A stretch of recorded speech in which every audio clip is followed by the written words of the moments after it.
In week 3 of Advent, we light the candle of joy, or the shepherd's candle. From Luke chapter 2, verses 8 through 10. And there were shepherds living out in the fields nearby, keeping watch over their flocks at night. An angel of the Lord appeared to them, and the glory of the Lord shone around them, and they were terrified.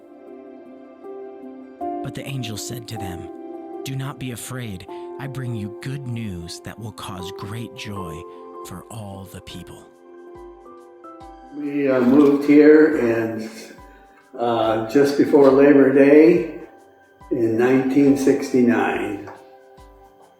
I'm Eldon Carlson. I've been here at Arlington Avenue since early September of 1969. I'm Janet Carlson, and we were married 3 years before that, so we came together. My sister and Emmett's her husband were living here, and also my mother was living here, and they attended this church, so it was natural that we would come and be a part of Arlington Avenue. We've been here ever since 1969.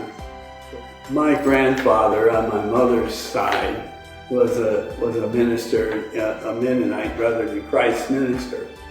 And so my mother grew up in a Christian home. My father did not, but he became a Christian because he was interested in my mother, and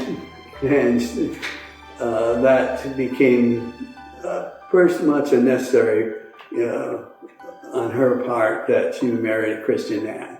So I grew up in a Christian home, and 10, 11, 12 years old, I can't remember exact year, that I remember going to the altar at camp meeting time and gave my heart to Jesus.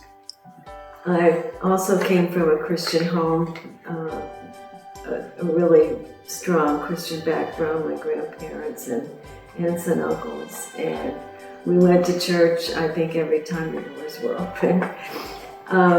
I think the first time I really understood a little bit about what being a Christian was during a revival, and I was only 4 years old, and I told my parents that I wanted to be a Christian, and so they prayed with me. But I think it was when I was about 9 that I really understood a little bit more about Christianity and really gave my heart to the Lord.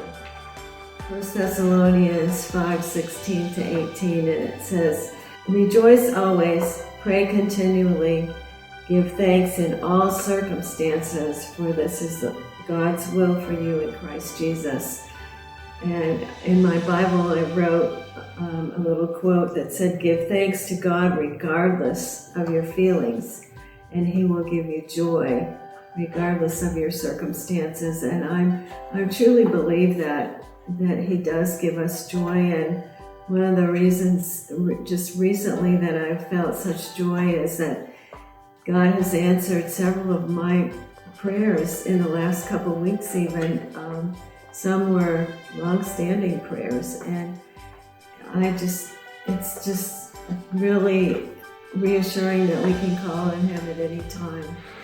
Another verse that meant a lot to me over the years is Jeremiah 33:3, "Call on me, and I will answer you and tell you great and unsearchable things you do not know." And one of the devotionals I read last week called Jeremiah 33 God's phone number. And we can call on Him anytime, anywhere. We have a 24/7 direct line to Him. Happiness is not necessarily the same thing as joy. Right. We can be happy when our child does something that we appreciate, but we don't always necessarily have to be happy at every moment, but we can have joy. Yeah. All right, we want to wish you a Merry Christmas And a Happy New Year.